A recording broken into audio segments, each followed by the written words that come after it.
Now, as we mentioned, President Trump is bringing some high-profile executives on his trip. That includes NVIDIA's Jensen Huang and Apple's Tim Cook.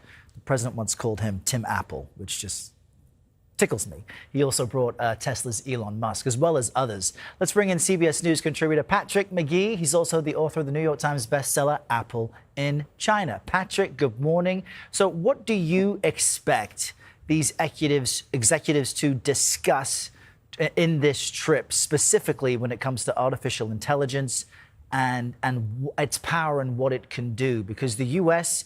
promotes open source technology, while China is much more secretive about how its AI works. Is any of that likely to change? You know, I think the proper framing here is that this is the first summit in Beijing since 2017. And you think about what's happened in those 9 years, the U.S. is in a pretty weakened state. Having 17 of the world's biggest company CEOs on your side is basically a show of strength. To some extent, it is meant to disguise some of the weaker points that the U.S. has to play right now, right? Trump is someone who talks about actively, what cards do you have? And the card that that the U.S. has is the corporate strength and the semiconductor strength. So he's trying to bring these CEOs on board to really gear the discussions towards something that's transactional, right? You don't really want to get caught up over the Iran war, which isn't going all that swimmingly well. And you certainly don't want to get so caught up with the Taiwan issue, which is existential for that country.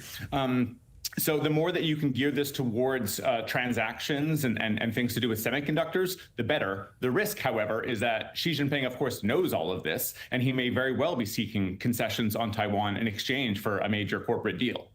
Help us understand how rare earth minerals and the raw material needed to construct the building blocks of AI helps China have the advantage in this AI race. So rare earths are just an area where China has just enormous strength. I mean, these are choke points for the global economy, and China has dominance not just in the mining, but the processing and refining of rare earths. So, I mean, they are used in semiconductors and smartphones and electronics. When Xi Jinping basically put export controls on rare earths last year, a Ford production line came to a halt. So, that was really quite a concerning play. And I think the U.S. has sometimes been in fantasy land thinking that this is something we can change in a matter of months or even a matter of a few short years. The dominance that China has in rare earths is really quite concerning. Which is another reason why you would want to bring the leverage that we have on the semiconductor side. But just think of how important rare earths are for any consumer electronics that you can think of, and then extend the fact that they're also important for dual use technology and straight up military technology. So an F-35 has 900 kilograms of rare earths inside, and a submarine has far more than that. So cutting off access to rare earths is something that should scare the wits out of people in Washington, and it's frankly why Trump essentially abandoned much of this tariff talk last year when Beijing pulled that card. Yeah, and I'm curious, coming out of these meetings, how much each side will say about what they agree on when it comes to AI production and implementation, because you can't even get the top manufacturers of AI systems to agree on a code of ethics. In the past few years, that was something that was attempted and failed to materialize. What are you watching for to signal that on the AI front, there is some type of framework agreement coming out of this?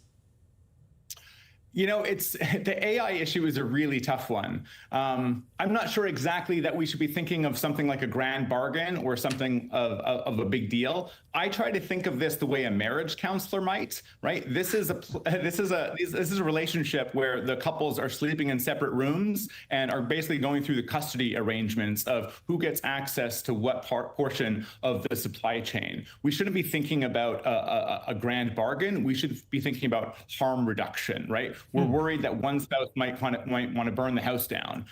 That's the concern here. So I think we should all temper our expectations because, frankly, there's too much at risk here to have a major deal. I don't want to see a major concession. People have called this the stalemate summit, and I think that's probably the best you want to have. You actually sort of want an extension of the status quo rather than really putting up, Taiwan becoming a major issue. So, AI can definitely be a point of agreement, but AI is the driving technology for the 21st century. It makes a lot of sense for Chinese companies to have NVIDIA chips that will extend their own efforts, but they also don't want to be hooked on a US tech ecosystem, and Beijing really knows that very well. That's a grim picture and relationship you paint there, Patrick. It reminds me of that Mad TV skit called Lowered Expectations, the dating show where the people were not what you wanted. But thank you for your insight. We appreciate it. Patrick McGee. Thanks, Daryl.